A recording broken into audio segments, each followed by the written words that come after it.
हमारे इस चैनल मैथिली गंगा को लाल बटन दबाकर सब्सक्राइब करें व घंटी के निशान का बटन दबाएं ताकि सभी नए वीडियो आप तक तुरंत पहुंचे बिल्कुल मुफ्त।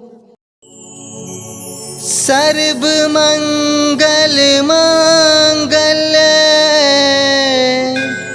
शिवे सर्वार्थ साधिके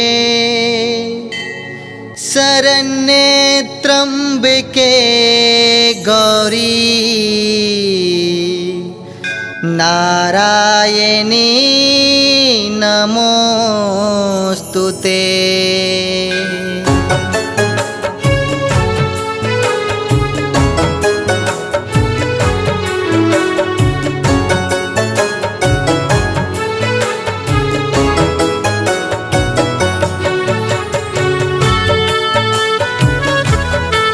अपने सुन रहे छी गंगा कैसेट की प्रस्तुति। हे जगदम्ब जगत माँ काली प्रथम प्रणाम करे छे है। नहीं जानी हम पूजा सेवा अटपट गीत गबै छे है। हे जगदम्ब जगत माँ काली प्रथम प्रणाम करे छे है। नहीं जानी हम पूजा सेवा अटपट गीत गबै छे है। नहीं जानी हम पूजा सेवा अटपट गीत गबै छी हे।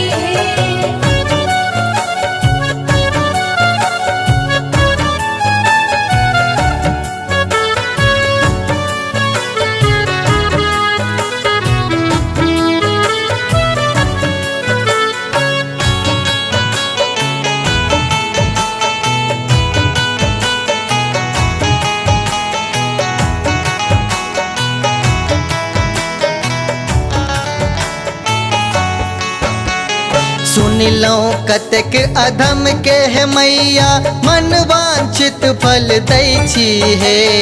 सुत समझान चरण सेवक के जन्म कलेश हरै छी हे। सुनिलो कतेक अधम के है मैया मन वांछित फल दै छी हे।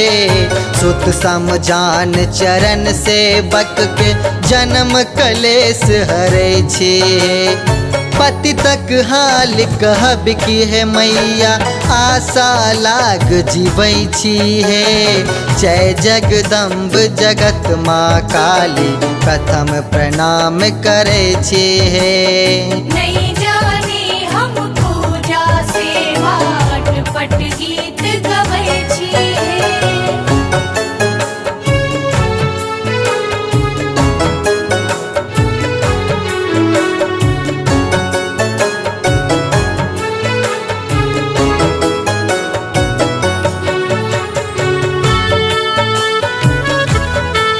अपने सुन रहे छी गंगा कैसेट की प्रस्तुति। मनक मनोरथ राखे हृदय में मंदिर तक पहुँचे छी हे। पेट भरैले रात दिन हम पापक धन अर्जै छी हे।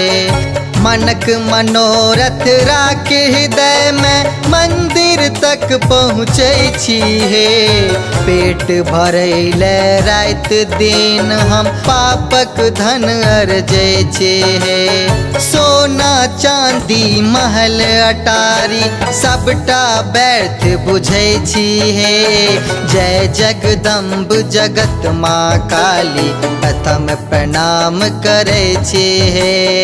नहीं जानी हम पूजा सेवा अटपट गीत गबै छी हे।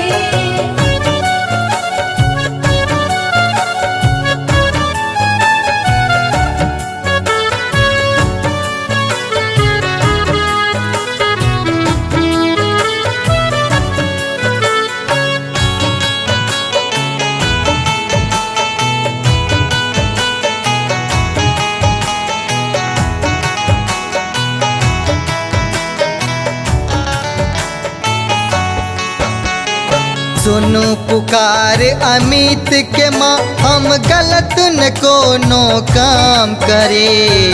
जय समाज में रही हम उनकर आदर सम्मान करे। सुनु पुकार अमित के माँ हम गलत न कोनो काम करे।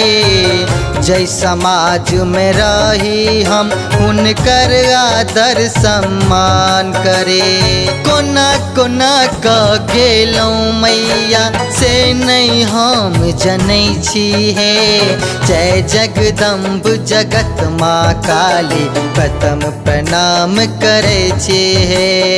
नहीं जाने हम पूजा सेवा अटपट गीत गबै छी हे जगदम्ब जगत माँ काली प्रथम प्रणाम करे छे है। नहीं जानी हम पूजा सेवा अटपट गीत गबै छे है। नहीं